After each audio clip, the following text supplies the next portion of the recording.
Good morning. Check your screen. Screen check करा तुमची. Visible आहे सर. विजिबल आहे सर. विजिबल आहे. ठीक.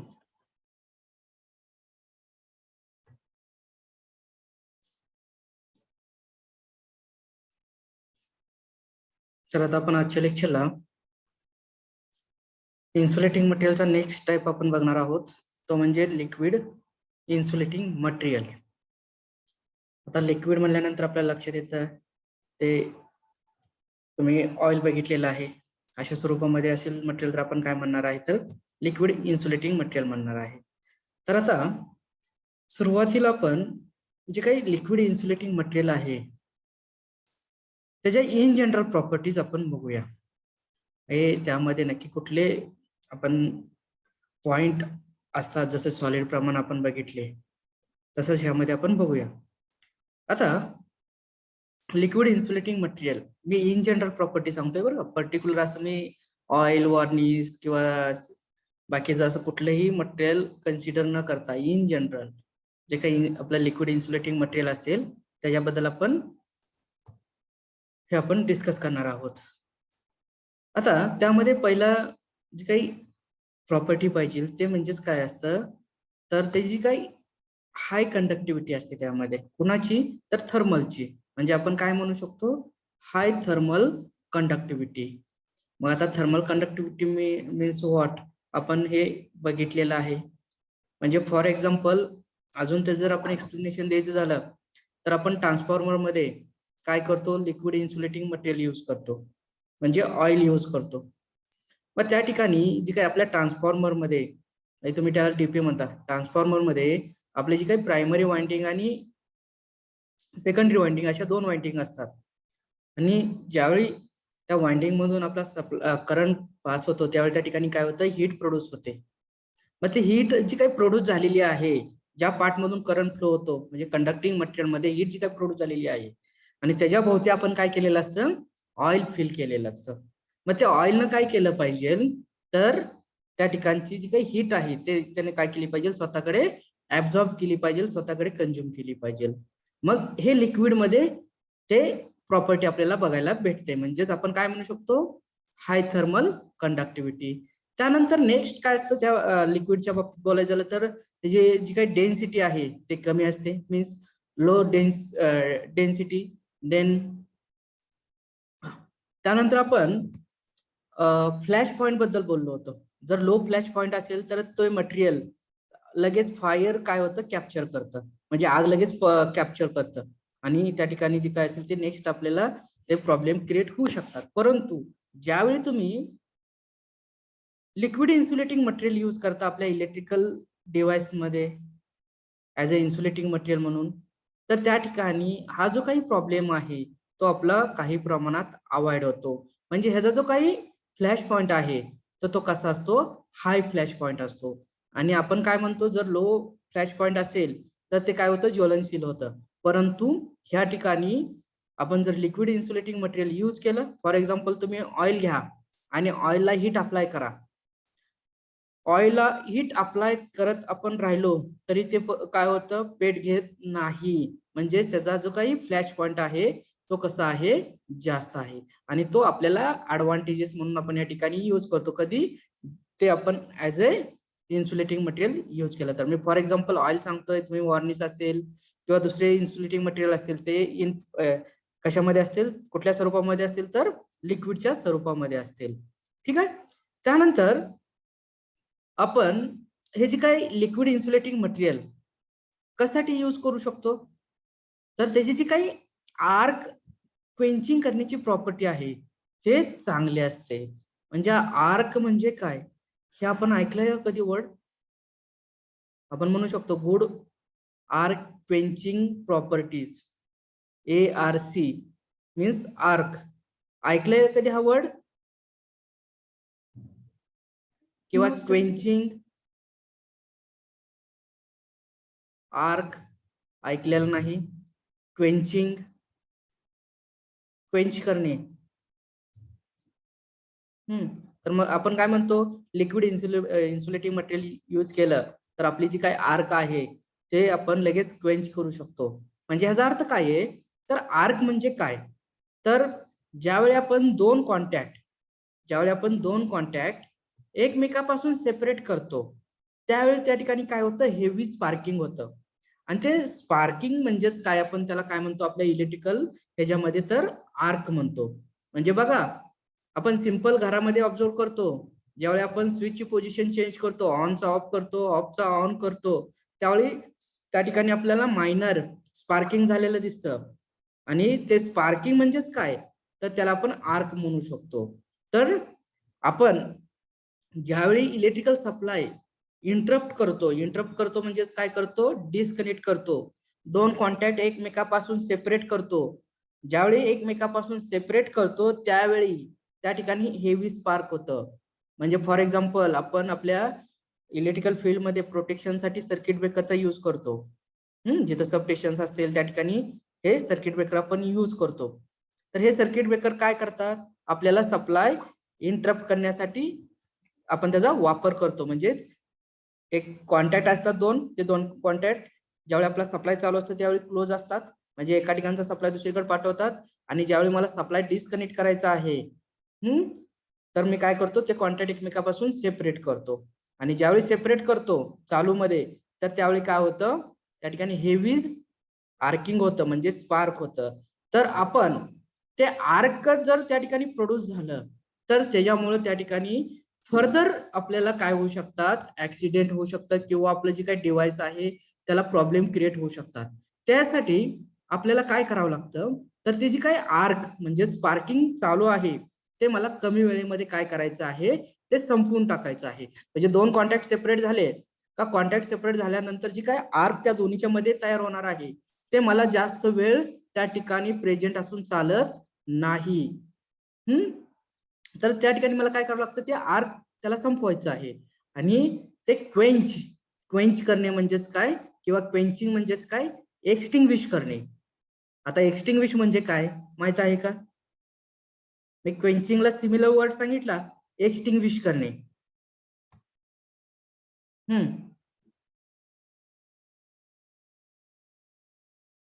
हा, एक्सटिंग्विश. नाही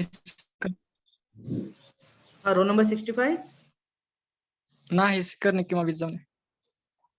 एक्सटिंग्विश म्हणजे काय, त्याला संपवणे. म्हणजे तुम्ही बघा, फायर एक्सटिंग्विशरचा यूज करता, म्हणजे आग विझवण्यासाठी त्याचा वापर करता.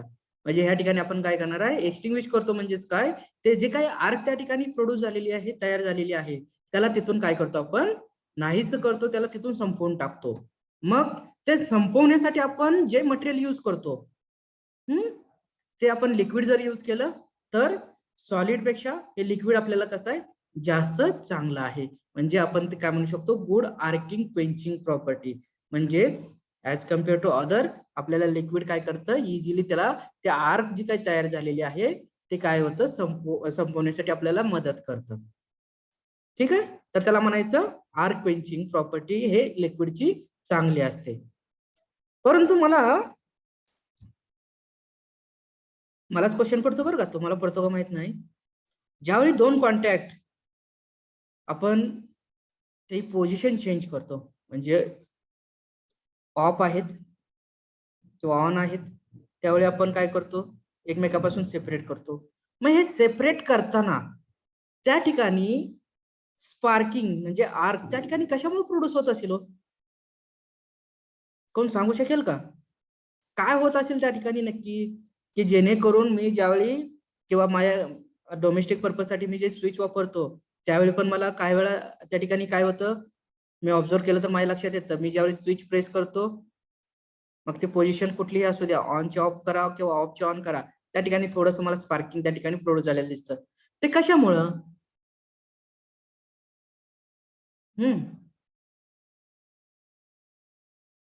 कोण सांगू शकते का, किंवा स्पार्किंग कशामुळे होतं.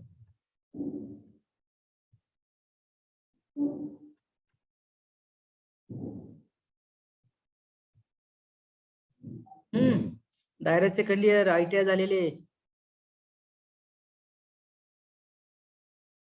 आहेत का प्रेझेंट, किंवा आपले first year to second year, तुम्हाला काय आयडिया आहे का.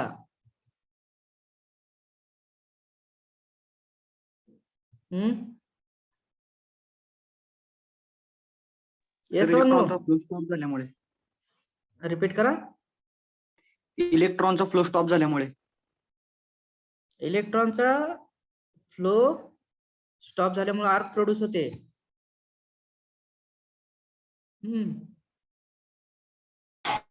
हवेचा आयोनायझेशन झाल्यामुळे. बरोबर आहे. हवेचा रिपीट करा. बरोबर आहे. आयोनायझेशन झाल्यामुळे स्पार्क Ioni- होतो. म्हणजे जे काही तिथले पार्टिकल्स आहेत त्याचं आयोनायझेशन होतं. हे बरोबर आहे. Roll number 57 नायको. जर आपण इलेक्ट्रॉन स्टॉप केले म्हणजे आपला काय झाला, सप्लाय डिस्कनेक्ट झाला, म्हणजे त्या ठिकाणी करंट फ्लो होणार आहे का? तर होणार नाही. जर करंटच नसेल त्या ठिकाणी, प्रेझेंट 0 झाला, तर त्या ठिकाणी आर्क प्रोड्यूस होणारच नाही. म्हणजे आर्क मेंटेन राहते म्हणजेच काय, त्यातून तुमचा सप्लाय कॅरी होतो. तर इलेक्ट्रॉन स्टॉप झाली तर आपल्याला चांगली गोष्ट आहे ना. मग आपल्याला तेच करायचं आहे. आर्क क्वेंच करतो किंवा आर्क एक्सटिंग्विश करतो म्हणजेच काय करतो, तिथले जे काही सेपरेट केल्यानंतर, कॉन्टॅक्ट एकमेकापासून सेपरेट केल्यानंतर जे तुमचं पार्टिकल त्या ठिकाणचे आहेत ते कंडक्टिंग होतात. मोकळी जागा आहे. मोकळी जागा म्हणजेच काय, त्या ठिकाणी गॅसेस इन्सुलेटिंग मटेरियल एअर, मग ते काय आहे, इन्सुलेटिंग मटेरियल आहे. मग त्यातून करंट कसा फ्लो होतो, तर तिथले पार्टिकल्स काय होतात, आयोनायझेशन मध्ये येतात आणि ते पार्ट काय होतो, कंडक्टिंग होतो आणि त्यातून करंट काय होतो, फ्लो होतो. तर ते आपल्याला नको आहे म्हणून ते एक्सटिंग्विश करण्यासाठी आपण हे करतो. परंतु थोडस ते लगेच पार्टिकल कसे हे होतात, आयोनायझेशन मध्ये जातात, तर हे बघा, समजून घ्या. तर पहिल्यांदा ज्यावेळी आपलं कॉन्टॅक्ट क्लोज असतात त्यावेळी पूर्ण जो काही सरफेस एरिया आहे त्या कॉन्टॅक्टचा, हे 2 कॉन्टॅक्ट आहेत, त्या पूर्ण सरफेस एरियामधून काय होतो, करंट फ्लो होतो. म्हणजे हा पूर्ण सरफेस एरियामधून करंट काय होतो, फ्लो होतो. परंतु ज्यावेळी आपण सडनली काय करतो, कॉन्टॅक्ट सेपरेट करतो. ज्यावेळी मी कॉन्टॅक्ट सडनली सेपरेट करतो त्यावेळी जो काही आपला करंट पूर्ण एरियामधनं फ्लो होत असतो, तो जो काही एरिया आहे तो डिक्रीज होतो. म्हणजे मी काय करतो, सेपरेट करतो, त्यावेळी जे काही माझा पूर्ण एरियामधून जो काही करंट फ्लो झालेला असतो त्या मटेरियलच्या कॉन्टॅक्ट मधून, तर ते काय होतं, एरिया डिक्रीज होतो. एरिया डिक्रीज झाल्यामुळे काय होतं, तर आपली जी काही करंट डेन्सिटी आहे त्या एरियाची सेपरेट केल्यानंतर तिथली काय होती, करंट डेन्सिटी सडनली इन्क्रीज होते. आणि करंट डेन्सिटी इन्क्रीज झाली का आपलं त्या पोर्शन मधलं, त्या एरिया मधलं, तर टेम्परेचर काय होतं, वाढतं. आणि टेम्परेचर वाढलं का तिथल्या जे काही पार्टिकल्स आहेत त्या मीडियम मध्ये, मोकळ्या जागेमध्ये, तर ते काय होतात, आयोनाइज्ड होतात. आणि ज्यावेळी पार्टिकल आयोनायझेशन मध्ये येतात त्यावेळी काय होतात, ते कंडक्टिंग मटेरियल म्हणून त्या ठिकाणी ते ऍक्ट होतात. आणि त्यातून काय होतं, जे काही आपलं स्पार्किंग किंवा आर्कची पाथ त्या ठिकाणी चालू राहते. ठीक आहे. तर अशा पद्धतीने ते स्पार्किंग होतं. म्हणजे कॉन्टॅक्ट सेपरेट केलं, एरिया कमी होतो करंट फ्लो होण्याचा, त्यामुळे काय होतं, करंट डेन्सिटी वाढते. करंट डेन्सिटी वाढली का कुणावर परिणाम होतो, टेम्परेचरवर होतो. टेम्परेचर काय होतं, वाढतं. आणि टेम्परेचर वाढलं का ते जे काही पोर्शन आहे किंवा तिथला एरिया आहे तिथले जे काही पार्टिकल्स आहेत ते काय होतात, कंडक्टिंग होतात, म्हणजेच आयोनायझेशन होतं त्या ठिकाणी. आणि आपल्याला काय करायचं आहे, ही जी काही प्रोसेस झालेली आहे आणि त्याला डिआयोनायझेशन करायचं आहे, म्हणजे त्याला इन्सुलेटिंग मध्ये परत कन्वर्ट करायचं आहे. मग मी काय करतो, मग त्या ठिकाणी एकतर तो पोर्शन मी काय करणार आहे, कूल करणार आहे. हीट वाढली, टेम्परेचर वाढलं, आयोनायझेशन झालं, मग त्याच्या अपोजिट मला काय करायचं आहे, जे हीट प्रोड्यूस झालेले, टेम्परेचर वाढलेलं आहे ते मला कमी करायचं आहे. तर मी काय करू शकतो, त्या ठिकाणी जे कूलिंग मीडियम आहे ते मी यूज करू शकतो. मग त्यासाठी मी तुम्हाला म्हणतो, आपलं जे काही ट्रान्सफॉर्मर आहे त्या ट्रान्सफॉर्मर मध्ये आपण ऑइल जे यूज करतो ते 2 पर्पज साठी यूज करतो. एक कुठलं, इन्सुलेटिंग मीडियम, आणि दुसरं कुठलं, कूलिंग मीडियम. म्हणजेच त्या ठिकाणी कूलिंग पण ते प्रोव्हाइड करतं. ठीक आहे. थोडंसं आपला हा विषय थोडासा डिटेलमध्ये गेला, परंतु हे तुम्हाला माहित असणं गरजेचं आहे. ठीक आहे. आर्क म्हणजेच काय, स्पार्किंग म्हणू शकतो आपण त्याला थोडक्यात. आणि ते कशी तयार होते ते थोडक्यात लक्षात ठेवा. आणि त्याला संपवण्याचं काम कोण करायचं आहे, तर आपल्याला लिक्विड इन्सुलेटिंग मटेरियल चांगल्या पद्धतीनं करू शकतं. ठीक आहे. तर त्यानंतर नेक्स्ट त्याची जी काही इन जनरल प्रॉपर्टी आहे ते आपण काय म्हणू शकतो, तो नॉन इनफ्लेमेबल म्हणजेच काय हो?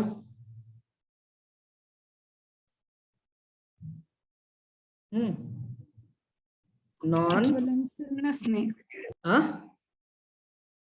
ज्वलनशील नसणे. ज्वलनशील तो लगेच नाही, ठीक आहे.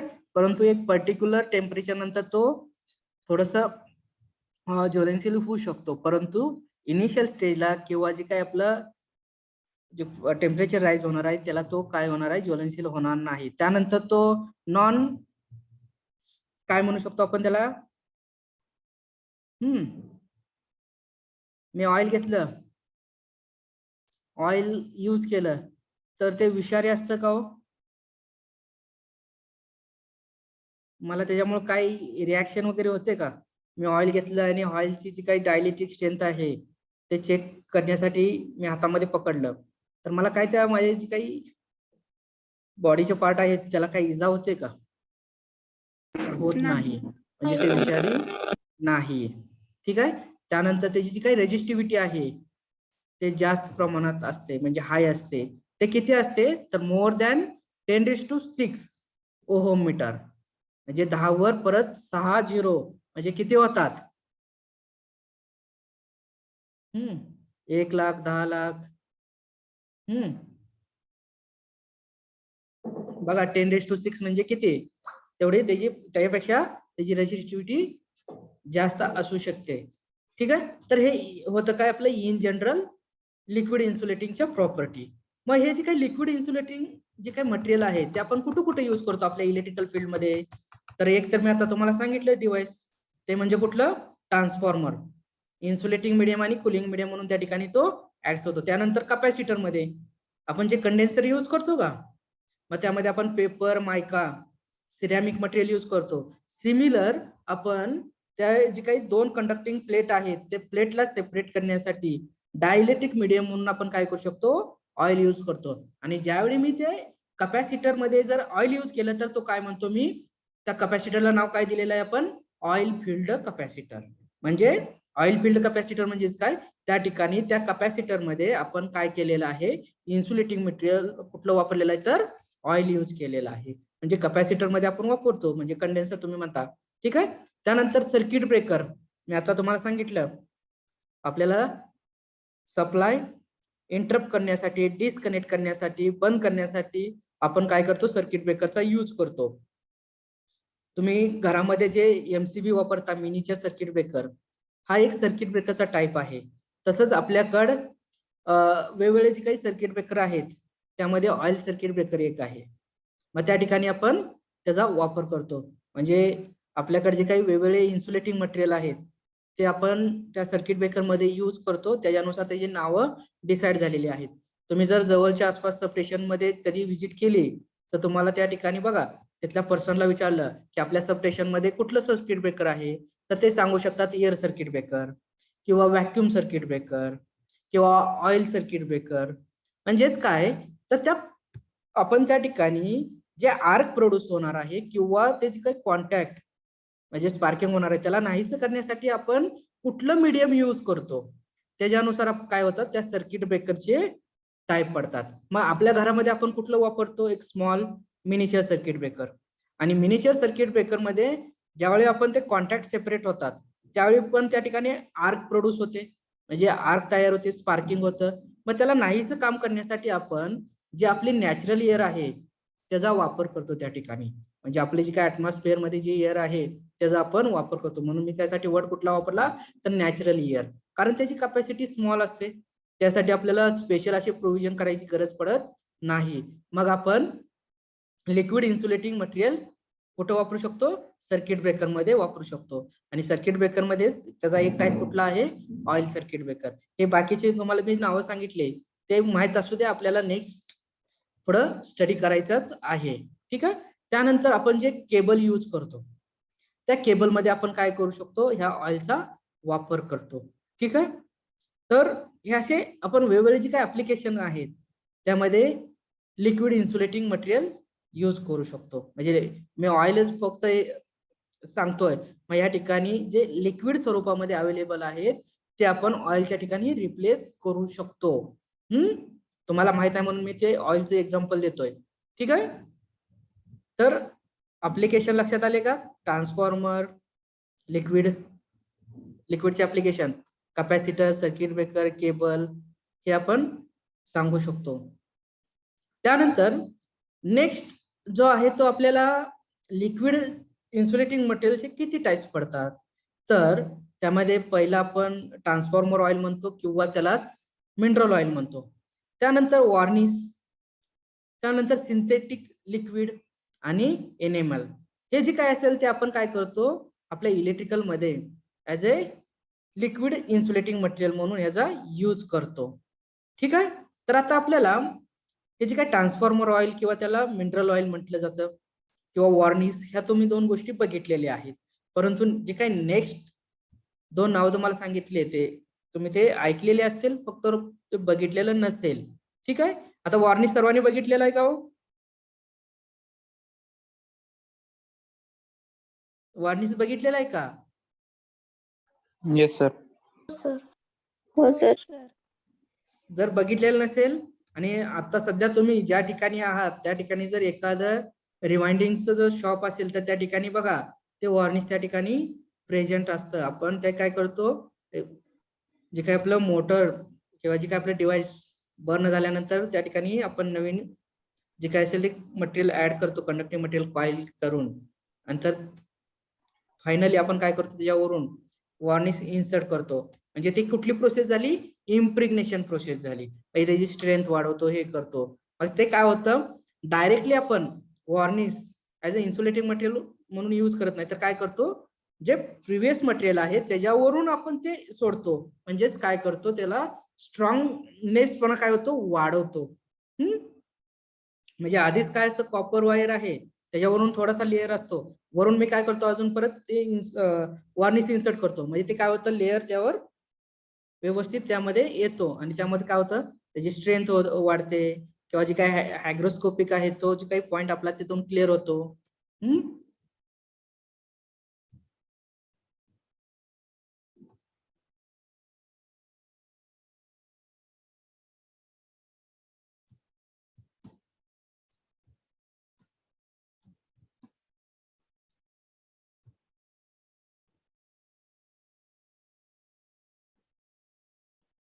एक मिनिट.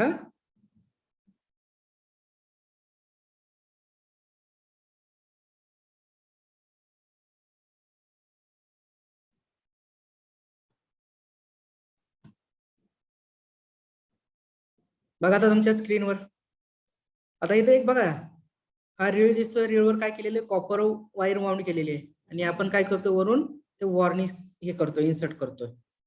स्क्रीन दिसते का तुम्हाला? हो सर. हो सर. हो सर. हे इमेज ऑब्झर्व करा किंवा तुम्हाला मी हे सांगितलं ह्याच्यावर काय करतो आपण वॉर्निश काय करतो, इन्सर्ट करतो.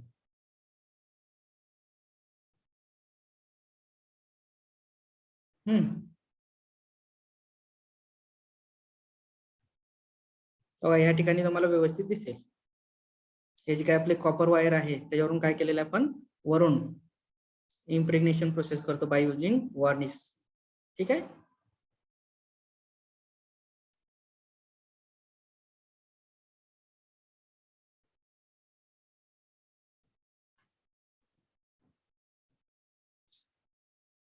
ठीक आहे. तर आपल्याला लिक्विड इन्सुलेटिंग मटेरियल कुठले कुठले आहेत तर मी हे तुम्हाला दाखवले. आता आपण वन बाय वन त्याच्या प्रॉपर्टीज बघूया. आता त्यामध्ये पहिल्यांदा आपण बघूया ट्रान्सफॉर्मरची प्रॉपर्टी. ट्रान्सफॉर्मर ऑइल किंवा मिनरल ऑइल ह्याची प्रॉपर्टी काय असते, तर हे जे काही असेल ते आपण ऑइल कशापासून तयार करतो, ऑइल आपण कशापासून तयार करतो?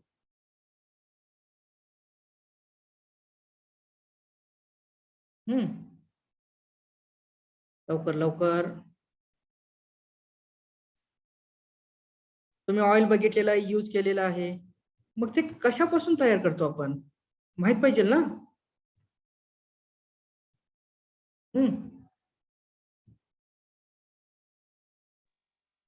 सर नॅचरल थोडस लाऊडली तुमचा आवाज कमी येतोय.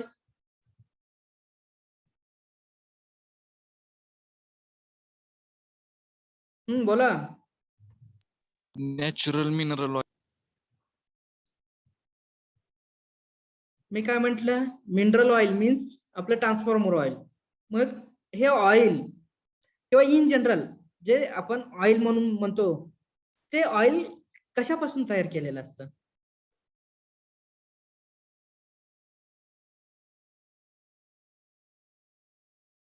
का डायरेक्टली आपल्याला नॅचरल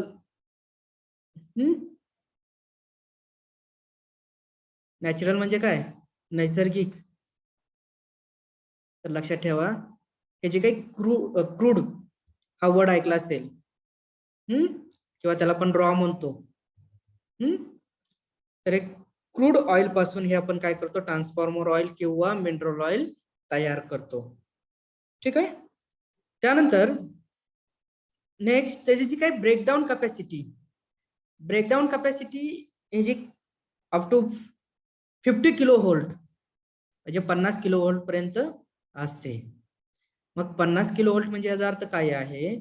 जर मी 2.5 mm सपोज, आता हे दोन प्लेट आहेत, म्हणजे हा एक कंडक्टिंग पार्ट आहे आणि हा एक कंडक्टिंग पार्ट आहे, आणि ह्याच्यामध्ये मला काय करायचं आहे, ऑइल इन्सर्ट करायचं आहे. ऑइल कशासाठी? ऍज अ इन्सुलेटिंग मटेरियल, म्हणजे ह्या साईडचा करंट ह्या साईडला गेला नाही पाहिजे. तर मी काय करेल, या दोन प्लेटमध्ये किती गॅप ठेवील, अंतर किती ठेवील, तर 2.5 mm एवढं मी काय करेल, हे डिस्टन्स ठेवेल दोन याच्यामधलं. मग ह्यामध्ये मी डिस्टन्स ठेवल्यानंतर ह्याच्यामध्ये मी काय करेल, ऑइल फिल करेल, आणि ऑइल फिल केल्यानंतर मी काय करेल, त्याला सप्लाय देईल, म्हणजे व्होल्टेज अप्लाय करेल. आणि ज्यावेळी मी व्होल्टेज वाढवत जाईल, तर मी पहिल्यांदा काय केलं, व्होल्टेज इन्क्रीज केलं, 1000 व्होल्ट केलं. त्यावेळी मी ऑब्झर्व केलं की ह्या साईडचा सप्लाय ह्या साईडला जात नाही. म्हणजे ह्याचा अर्थ काय आहे, मी जे काही दोन प्लेटच्या मध्ये ऑइल फिल केलेलं आहे ते प्रॉपर वर्क करतंय, म्हणजे ऍज अ इन्सुलेटिंग मटेरियल म्हणून वर्क करतंय. त्यातून करंट पास करत नाही, म्हणजे ह्या साईडचा करंट ह्या साईडला जात नाही, लेफ्टचा राईटला जात नाही. मी काय केलं, मग परत व्होल्टेज वाढवत वाढवत वाढवत गेलो, आणि मी चेक केलं, व्होल्टेज वाढवत वाढवत हे रिपीट करणार. मी परत चेक करणार की आपलं त्या ऑइल मधून करंट पास होतोय का नाही, तर होत नाही. तर असं कुठपर्यंत शक्य आहे, किंवा तो किती व्होल्टेज सहन करू शकतो, तर अप टू 50 kV. जर प्रॉपर क्वालिटीचं ऑइल असेल, फ्रेश ऑइल असेल, तर त्यावेळी तो किती व्होल्टेज विस्टँड करतो, म्हणजे मी जर व्होल्टेज अप्लाय केलं आणि ते किती असेल, 50 kV, 50 किलो व्होल्ट, म्हणजे 50,000 व्होल्ट एवढं तो काय करू शकतो, ह्या 2.5 mm मध्ये जी काही मी ऑइलची क्वांटिटी फिलअप केलेली आहे तेवढं तो काय करू शकतो, विस्टँड करू शकतो. मग जर ऑइल जर आपण यूज केलेला असेल, तर त्यामध्ये काय होणार आहे, ते जी काही व्होल्टेज विस्टँड करण्याची कॅपॅसिटी आहे तो डिक्रीज होऊ शकते. म्हणजेच आपण म्हणू शकतो जे काय असेल ते इन बिटवीन, म्हणजेच आपण यूज केलेलं ऑइल असेल किंवा रिपिटेशन त्याचा वापर करत असेल, तर आपण 30 kV म्हणजे 30 kV ते 50 kV ह्या दरम्यान काय होऊ शकतं, तुमचं जे काही व्होल्टेज आहे ते काय होऊ शकतं, विस्टँड होऊ शकतं. म्हणजे ह्याचं जे काही ब्रेकडाऊन व्होल्टेज आहे ते अप टू 50 kV पर्यंत आहे. ब्रेकडाऊन म्हणजे लक्षात येतं, ज्या व्होल्टेजला तुमचं ऑइल इन्सुलेटिंग न राहता त्यातून काय होतो, करंट पास होतो, त्या व्होल्टेजला मी काय म्हणणार आहे, ब्रेकडाऊन व्होल्टेज. मग ते किती आहे, अप टू 50 kV पर्यंत. आणि डिपेंडिंग अपॉन सिच्युएशन, मी काय म्हटलं, त्याची जी काही विथस्टँड करण्याची कॅपॅसिटी आहे ती कमी होऊ शकते, परंतु ते नक्कीच ते किती असणार आहे, 30 kV पेक्षा जास्त असणार आहे. म्हणजे तुम्ही एखादा गेला ट्रान्सफॉर्मर सेंटर मध्ये आणि त्या ट्रान्सफॉर्मर मधलं ऑइल काढलं आणि त्याची डायलेक्ट्रिक स्ट्रेंथ आपल्याला चेक करायची आहे, तर आपण करू शकतो. तर मग त्याची जी काही यूज केलेलं ऑइल आहे, तर कमीत कमी त्यानं 30,000च्या आसपास तरी व्होल्टेज काय केलं पाहिजे, विस्टँड केलं पाहिजे, किंवा त्याच्या पुढे असेल तर बेटरच, चांगलंच आहे. ठीक आहे. त्यानंतर सेकंड प्रॉपर्टी तुमच्या लक्षात आली, तर ब्रेकडाऊन व्होल्टेज त्याचं किती आहे, 50 kV पर 2.5 mm. त्यानंतर हे जे काही मिनरल ऑइल असेल किंवा आपण ट्रान्सफॉर्मर ऑइल म्हणतो, हे आपण जास्त प्रमाणात कुठं वापर करतो, तर ऍज अ इन्सुलेटिंग मटेरियल म्हणून तर इंडस्ट्रीमध्ये ह्याचा जास्त वापर होतो. काय होतो, तर ह्याची जी काही रेजिस्टिव्हिटी आहे ते किती आहे तर 22,000 ओहममीटर, म्हणजे 22,000 ओहममीटर ह्याची एवढी रेजिस्टिव्हिटी असते. त्यामुळे आपण हे इंडस्ट्रीमध्ये याला प्रेफरन्स देतो. ठीक आहे. मग याचं जर ऍप्लिकेशन तुम्हाला विचारलं तर आपलं जे काही ट्रान्सफॉर्मर आहे त्यामध्ये इन्सुलेशन मीडियम किंवा कुलंट मीडियम, कॅपॅसिटर मध्ये, सर्किट ब्रेकर मध्ये किंवा केबल मध्ये किंवा ऑइलचा आपण वापर करतो. त्यानंतर नेक्स्ट आपला जो काही टाईप आहे तो varnish. Second liquid insulating material कुठलं आहे तर वॉर्निश. तर आता हे वॉर्निश आपण काय करतो, आता मी तुम्हाला इमेज दाखवली. आपण काय केलेलं आहे, कॉपर वायर आहे कॉईल केलेली आणि त्याची काय असेल ते मोटर मध्ये इन्सर्ट केली आणि मोटरचं आपलं कनेक्शन वगैरे झाल्यानंतर जे आपण परत आपण मोटर यूज मध्ये आणणार आहे त्या ह्याला काय करतो आपण वॉर्निश वरून इन्सर्ट करतो. ते कशासाठी तर आपण ते इन्सर्ट केल्यामुळे काय होतं, एक तर तुम्हाला जे मॉइश्चर आहेत किंवा मॉइश्चरचे कंटेंट आहेत किंवा डस्ट आहेत त्यामध्ये ते प्रॉब्लेम करणार नाही. म्हणजेच मॉइश्चर आणि डस्ट पासून आपण वॉर्निश काय करू शकतो, आपल्याला ते प्रोटेक्शन प्रोव्हाइड करू शकतो. आणि आपण काय करतो, जे वॉर्निश आहे ते वरच्या सरफेस वरून यूज करतो. ठीक आहे. त्यामुळे काय होतं, वरचा जो काही एरिया आहे तो नेहमी काय राहतो, ड्राय राहतो. किंवा त्याची जी काही कोटिंग आहे, थोडक्यात कोटिंग म्हणजे लक्षात येतं वरून एक लेअर येतो आणि जर आपण वॉर्निश वरून जर आपण इन्सर्ट केलं तर आतून जो काही मटेरियल आहे आणि त्याच्यावर काय होतो, एक लेअर तयार होतो आणि तो वरचा लेअर कसा होतो, एक हार्ड स्वरूपामध्ये असतो, प्लस तो शायनिंग त्या ठिकाणी येते त्या कोटिंगला आणि त्यामुळं काय होतं, हार्ड झाल्यामुळं वरून लेअर आल्यामुळं किंवा शायनिंग त्या ठिकाणी तयार झाल्यामुळं तर त्याची काय वॉटर आहे किंवा वॉटर त्या ठिकाणी जर इन्सर्ट झालं तर ते आपल्या मटेरियलला, कंडक्टिंग मटेरियलला प्रॉब्लेम करणार नाही. म्हणजे ह्यासाठी आपण वॉर्निशचा वापर करतो. म्हणजे तुम्हाला इम्प्रिग्नेशन मी प्रोसेस सांगितली त्या स्वरूपामध्ये वरून लेअर देतो म्हणजेच काय करतो, इम्प्रिग्नेशन करतो. मग मॉइश्चर असेल, वॉटर असेल, डस्ट असेल, ह्याच्यापासून आपल्याला एखादं कंडक्टिंग मटेरियल प्रोटेक्ट करायचं असेल तर आपण काय करतो, ह्या वॉर्निशचा वापर करतो. ठीक आहे. मग हे जे काही वॉर्निश आहे ते आपण काय कुठं वापरतो म्हणून सांगू शकतो, तर ऑलरेडी एखादं कंडक्टिंग मटेरियल आहे त्याच्यावर जी काही इन्सुलेशन आहे त्याची जी काही प्रॉपर्टी आहे, स्ट्रेंथ आहे, ते इन्क्रीज करण्यासाठी आपण वरून वॉर्निश करतो. त्यामुळे त्याची मेकॅनिकल स्ट्रेंथ वाढते. त्यामुळं अजून काय होऊ शकतं, तर ते इझिली फायरला कॅप्चर करणार नाही. ऑलरेडी इन्सुलेशन आहे, वरून वॉर्निश केलं म्हणजे स्ट्रेंथ वाढली, म्हणजे जे काही फायर प्रूफ आहे ते त्याला जास्त प्रमाणात भेटतं. फायर प्रूफ म्हणजे लक्षात येत तुम्हाला, त्या ठिकाणी आगीपासून त्याचं जास्त प्रमाणात प्रोटेक्शन होऊ शकतं. त्यानंतर जे काही आपलं ऍटमॉस्फेरिक कंडिशन मध्ये आपण हे मटेरियल यूज करतो, आपलं कंडक्टिंग मटेरियल वगैरे, आणि त्याच्यावरून जर आपण हे वॉर्निश इन्सर्ट केलं तर ते जे काही करोजन असेल ह्याच्या पासून आपल्याला काय होतं, जे काय असेल ते प्रोटेक्शन भेटतं. म्हणजे करोजनचा इफेक्ट आपल्या मटेरियलवर होत नाही. ठीक आहे. तर हे तुम्ही वॉर्निश म्हणून इनडायरेक्टली इन्सुलेटिंग मटेरियल यूज करू शकता. म्हणजे डायरेक्टली तुम्ही वापरत नाही, परंतु वरून तुम्ही त्याचा लेअर देऊन त्याचं जे काय असेल ते फिनिशिंग टच देऊन त्याचं क्वालिटी, स्ट्रेंथ, मेकॅनिकल स्ट्रेंथ हे वाढवू शकता. ठीक आहे. त्यामुळे काय होतं, मॉइश्चर, डस्ट, वॉटर, करोजन ह्याच्यापासून आपल्याला ते आपलं मटेरियल काय होतं, सेफ राहतं. ठीक आहे. मग आता हे जे काही वॉर्निशचे वेगवेगळे टाइप्स आहेत, आपण जे काही इलेक्ट्रिकल फील्डमध्ये वापरतो त्यामध्ये आपण मेनली 3 टाइप विचारात घेतो. त्यामध्ये आहे पहिलं इम्प्रिग्नेटेड वॉर्निश. इम्प्रिग्नेटेड म्हणजे आता तुम्हाला मी सांगितलेलंच आहे, एखाद्या याची काही आपल्याला इन्सुलेटिंग मटेरियल आहे, for example fibrous insulating materials असतात. फायबरस इन्सुलेटिंग मटेरियल म्हणजे काय, हायग्रोस्कोपिक, ज्याला होल वगैरे असतात, ते होल बुजवण्यासाठी आपण जे वॉर्निश यूज करतो त्याला आपण काय म्हणतो, इम्प्रिग्नेटेड वॉर्निश. त्यानंतर नेक्स्ट, आता मी तुम्हाला म्हटलं एखाद्या मटेरियल वरून आपण त्या इन्सर्ट केलं तर कोटिंग तयार होते त्या सरफेसवर. तर नेक्स्ट टाइप कुठला आहे तर कोटिंग वॉर्निश.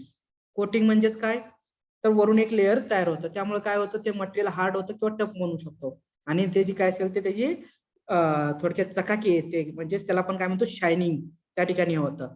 आणि त्याच्यामुळे काय होतं, जे आपल्याला कोटिंग वगैरे प्रोव्हाइड झालं तर जे काय ऑक्सिडेशन होतं, कोरोजन आहे, मॉइश्चर आहे किंवा त्याची जी काय मेकॅनिकल स्ट्रेंथ आहे ते वाढते, म्हणजे कोटिंग वॉर्निश यूज केल्यामुळं. आणि लास्ट थर्ड आहे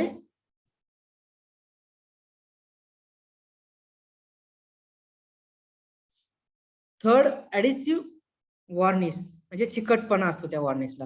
ते आपण कुठं वापरतो?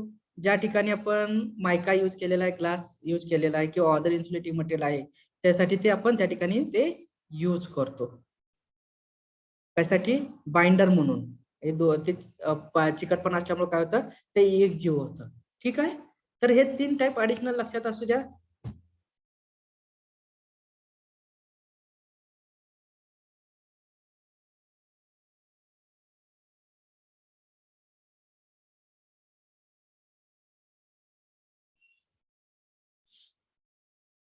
ठीक आहे, काय डाऊट आहे का?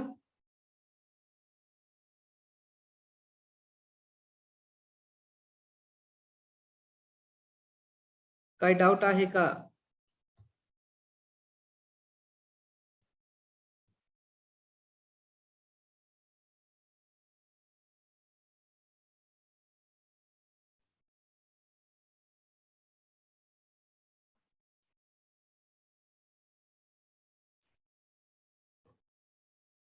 स्क्रीनवर काय विजिबल आहे तुमच्या?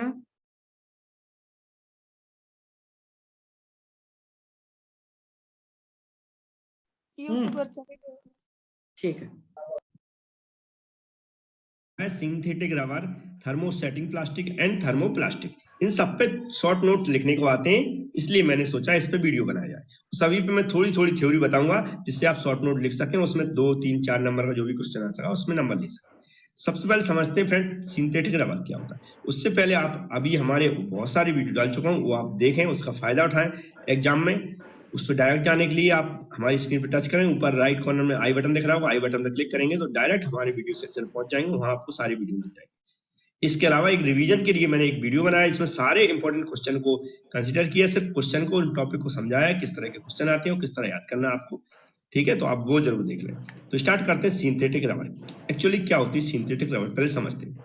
एक्चुअली जो हमारी नेचुरल रबर रहती है, जो प्रकृति से प्राप्त होती है, उसमें अगर कुछ कंपाउंड्स मतलब कुछ मटेरियल मिला के हम उसको अपने यूज के अकॉर्डिंग उसको बनाते हैं तो उसे हम बोलते हैं सिंथेटिक रबर, मतलब जिसे बोलते हैं आर्टिफिशियल रबर, है ना। अब इसमें कौन कौन से कंपाउंड मिलाते हैं, जैसे क्या होता है जो यहाँ पर लिखे हुए हैं, इधर भी लिखे हुए हैं हिंदी में, जैसे क्या होता है जो हमारे क्या लाइमस्टोन होता है, पेट्रोलियम होता है, कोक होता है ना, सल्फर होता है, अल्कोहल होता है, सॉल्ट होता है, अमोनिया होता है, कोल टार, सिंथेटिक रबर, है ना।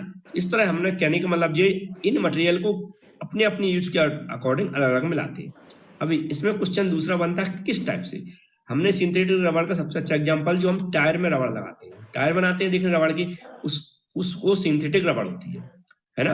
अब ये डिफरेंट टाइप की मेथड होती हैं और डिफरेंट टाइप की रबर होती है। ये नाम लिखे हुए हैं फ्रेंड्स, ठीक है, इनको सिर्फ नाम लिख के आना आपको, क्योंकि मैक्सिमम आपको ये टाइप्स पूछा जाता है और सिंथेटिक रबर होती क्या होती है ये पूछा जाता है। तो आप पढ़ के थ्योरी 1 मिनट में याद भी कर सकते हैं और इसको भी क्या कर सकते हैं आप याद कर सकते हैं। तो स्टाइरिन रबर होती है, सिलिकॉन रबर होती है, पॉलीयूरेथेन रबर होती है, ब्यूटाइल रबर होती है, नाइट्राइल रबर होती है ना। इस तरह की और भी रबर डिफरेंट, एथिलीन रबर है, इस तरह की डिफरेंट टाइप की रबर होती हैं, हमें इतनी याद कर लें कि हम लिख सकें। तो यह 2 या 3 मिनट का फ्रेंड्स ये आपको बहुत जल्दी क्वेश्चन लिख सकते हैं, 3 नंबर का आता है समथिंग, तो फ्रेंड्स इतना याद कर लें। अब हम चलते हैं थर्मोसेटिंग क्या होती है और थर्मोप्लास्टिक क्या होती है।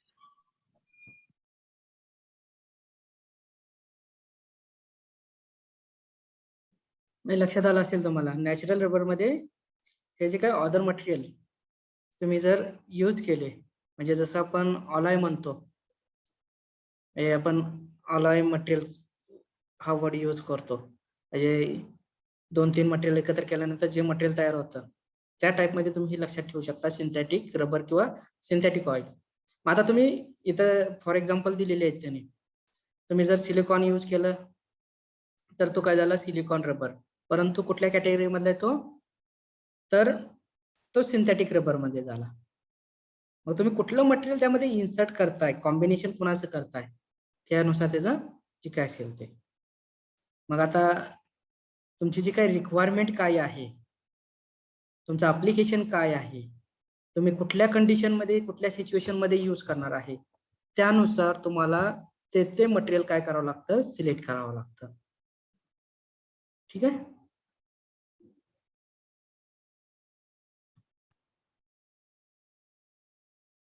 तर राहिलेलं आपण सिंथेटिक लिक्विड आणि नेक्स्ट जे आपलं गॅसेस इन्सुलेटिंग मटेरियल आहे ते आपण नेक्स्ट लेक्चरला बघूया.